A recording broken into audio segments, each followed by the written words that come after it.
My name is Eric Mintel. By night, I'm a professional jazz musician, but by even later at night, I investigate the paranormal. I, along with my team at Bucks County Paranormal Investigations, travel the country investigating all things paranormal. This is Bucks County Paranormal Investigations. You know, Bill, I'm so glad you're joining me on this case today. I mean, this is really interesting with, multiple sightings of this UFO going back from 1958, 1970, and 2002. That's what's so fascinating about this. And when you have multiple UFO cases in the same location, and we're actually at the location, right? What you should do, and what we're going to do, is see what kind of forensic evidence. First, of course, you interview the people who were here, interview witnesses, but is there any forensic evidence, trace evidence from that UFO? Well, that's the key. I mean, when this all happened, so many different things happened, and it's things that have not been explained. So tell me about this guy, Joe Foster. What's his background for this? Well, Joe is a retired IT guy, and he had several contracts with the U.S. Defense Department, Department of Justice, and worked for the FBI. Also, he was in the U.S. Coast Guard. But, interesting, Joe's had so many different sightings as a teenager, as a kid, as a teenager, and also with his time in the Coast Guard as quartermaster. Hope we can talk about some of those as well. What fascinates me too is there was a sighting here in 2008, I believe. Yes. And that would correspond to Bucks County UFO That's flag. right. Yeah, that's right. There was that huge Bucks County UFO flag was amazing. I mean, you were there. I was actually on site. You were there. I was talking to one of the witnesses who had a UFO right over her backyard, and it was focusing a beam along the ground as if it were looking for something. And when it hit this tree, the next morning, half the tree was dead where the beam was. And there was a baby robin's nest in that tree. And the next morning, it was old, shriveled and dead on the ground. Interesting. So what was in that beam? I tell my own theories. But well, I'll tell you what, that's why we have to investigate this, and that's why we're going to take some soil samples of this crop circle and figure out what the heck's going on. That's true. And since Joe was actually an IT guy, I'd love to know what kinds of science, what kinds of CSI took place on this site, if any. We're going to find that out. So let's go see Joe. Right now. Eric and Bill meet with retired IT director Joe Foster. My name is Joe Foster, and I've had several UFO sightings over the course of my lifetime. You know, Joe, thank you for meeting with us today. This is a really interesting case. I know we touched upon it a little bit in our interview, but we wanted to hear from you in your own words, about this really incredible case that happened in New Jersey on 3 different occasions. Welcome to Doorbrook. I'll be glad to tell my story and answer any questions you might have. What I'd like to do, I'd like to tell you briefly about my sighting from the summer of 1958, and the sighting included a silver sphere, and it was flying along what we call the Navy Road. Now, in order to show you this, I'm going to have to take you over to the site of my old house. The house is no longer there, but I can show you the tree line and everything else so you get a flavor for it. So why don't you come along and follow me? Joe takes Eric and Bill to his UFO sighting from 1958. My house was right on this little rise facing across 537. And across the fields over there, where the tree line is where the Navy Road is. And that's where the sighting took place in July of 1958. You know, Joe, why do you think nothing more has been written about this case? Probably there's a number of reasons why it did not formally make the newspapers.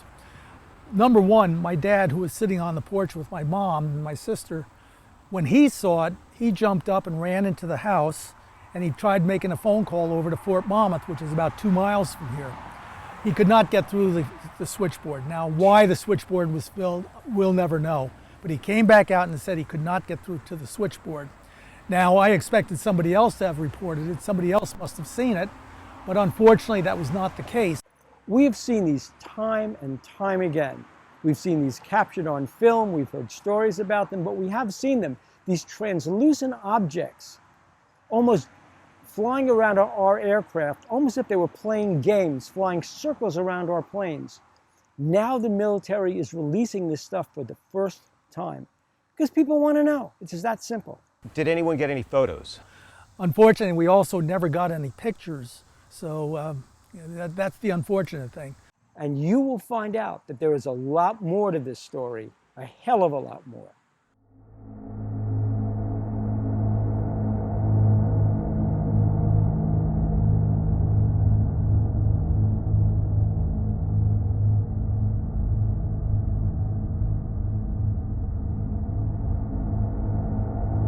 Let's take a break from here and let's go over to where we had the 2002 crop circle show up.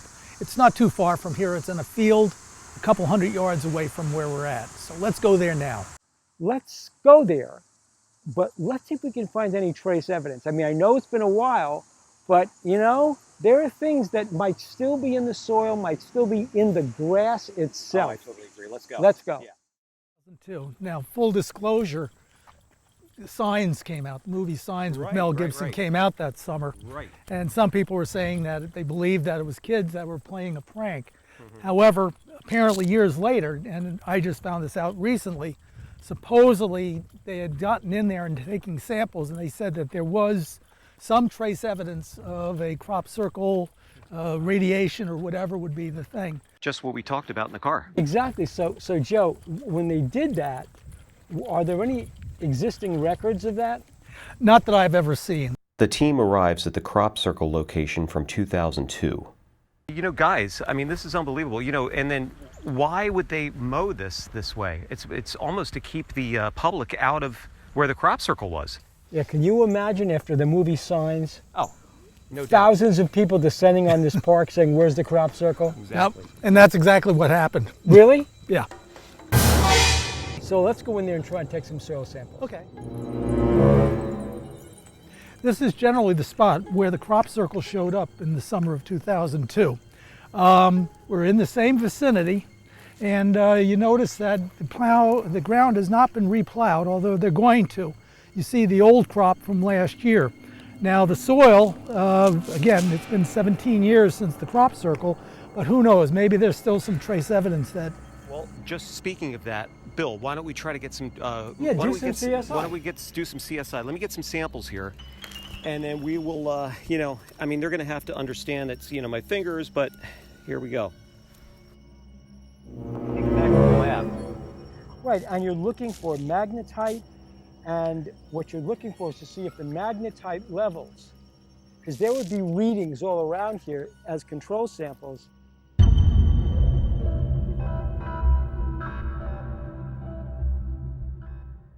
There'd be magnetite levels, and if the magnetite levels are higher, now, do you see birds routinely cross over this spot still? Generally speaking, I haven't really noticed. We see a lot of wildlife here on the park. Whether it comes localized to this area, I can't say, unfortunately. They cut this whole area, right? Yeah, That's the part of the entire. park Yeah, then? I believe the crop circle, the way it was described, was about 240 feet long, and I think it was about 75, 80 feet wide. And so it went up in that direction at an angle going to the top of this rise right here. Over there is the Navy Road, so you were within close proximity to that Navy Road where the UFO sighting took place back in 1958. How long was the UFO on the ground here, do you know? We have not had a report of a UFO being on the ground. All we had was a report that the next morning the crop circle had shown up. When the Asbury Park Press got wind of it, they sent out an airplane with the camera crew on it, and they took some aerial photographs. Shortly thereafter, though, the county had the farmer who was plowing the field, he had him cut it down, so that erasing all traces of it, basically. The funny thing is, that's the exact same thing that happened in Brookhaven Park on Long Island. When a UFO crashed there, and within days they had a Suffolk County Park crew, the whole park was transformed. Okay. Now that's Brookhaven Lab. That's Brookhaven, and it was Brookhaven that rolled on it. And Brookhaven can't leave the laboratory site unless there's a dire emergency. Yeah. That was a dire emergency.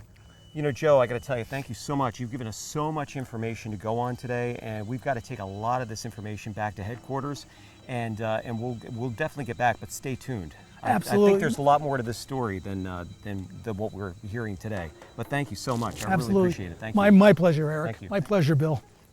The team leaves the site, and Eric and Bill head back to the office.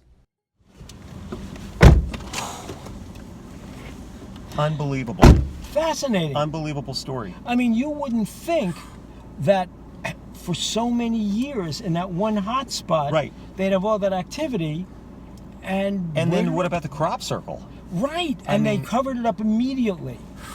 Well, I'm glad we got some of that evidence. Now maybe we can try to get that samples like tested and see what we could do with that. Yeah, we'll see what the level. I mean, if we can get a magnetite reading, that would be fascinating to see what Absolutely. that area is.